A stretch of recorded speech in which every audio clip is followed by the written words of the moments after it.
My Lords and Burgesses of Parliament, it is with great satisfaction that I again meet the Common Council of the Realm assembled in Parliament.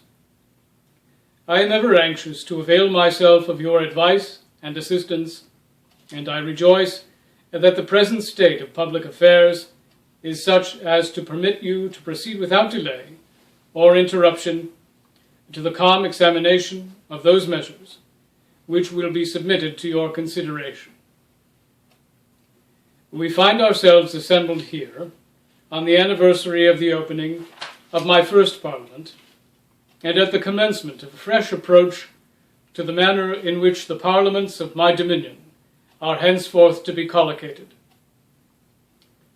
The sole public business of the third and final session of this kingdom's first Parliament, lately concluded, was the introduction and passage of a bill which had the effect of limiting the durations of parliaments such that they shall not exceed 1 year. Of equal importance, my lords and burgesses, was the regulation, by that act, of the method by which the first ministers of my government are to be chosen going forward. After my solemn duties in this chamber are concluded this day, and you have all had occasion to pledge your loyalty anew, the Lord Chancellor will preside over the process determined by the Fixed-Term Parliaments Act for the nomination of one of your number to be recommended to me for appointment. As is the custom, I will then invite that person to form a government.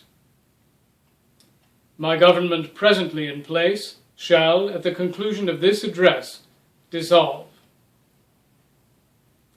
As the members of this body need hardly be admonished, the task of government is one which requires an active mind and a generous heart at all times. Attaining the leadership of the government is not merely a momentary triumph, but an ongoing responsibility and obligation, which demands of the incumbent both words and actions. The Prime Minister is the foremost political figure of the kingdom. It is he who sets the policy and the political tone of the realm. It is he who determines the portfolios of the government and ensures that the various ministries of government work in concert for the public good. The Prime Minister must not assume for himself the role of silent figurehead or of an invisible, behind-the-scenes bureaucrat, but must instead be content to be the political leader of the community, engaged in an ongoing public dialogue with the people of this kingdom. Heaven forbid that a remote or obscure prime minister should force the monarch to assume the role of this kingdom's chief administrator and principal political personality. And yet it should not be feared that the role of the prime minister is in any wise an onerous task, excessively burdensome in its responsibilities. Any reasonably capable person may successfully direct the affairs of the government of a small kingdom such as this one. I feel I ought to discourage, therefore, the voluntary self-disqualification of any of my subjects.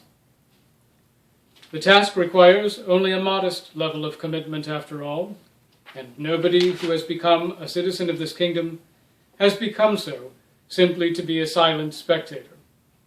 How could it be so? There is nothing to see. The only satisfaction that may be gained by accepting citizenship of this realm is in one's participation. Anyone who has made the decision in favor of citizenship has made a decision in favor of involvement, and any involved citizen is qualified to serve as Prime Minister.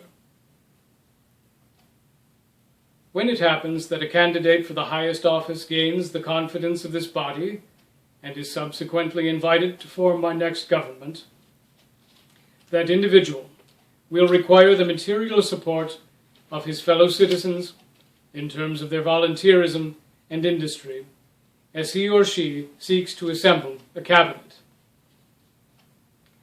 I am confident that the next Prime Minister will find many willing hands and hearts to assist in the task of government.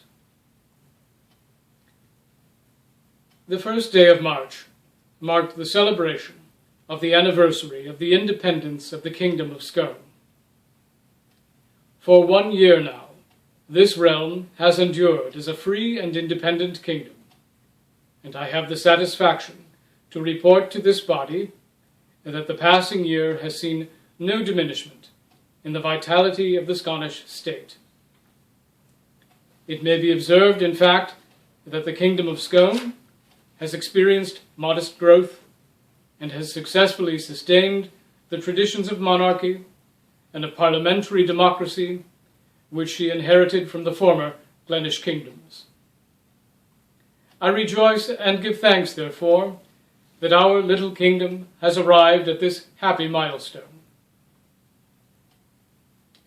Noble cousins, beloved sons and daughters, it is my happiness to report to you that the Kingdom of Scone is at peace, and in her tranquility do I now declare well and truly open the second Parliament of my reign.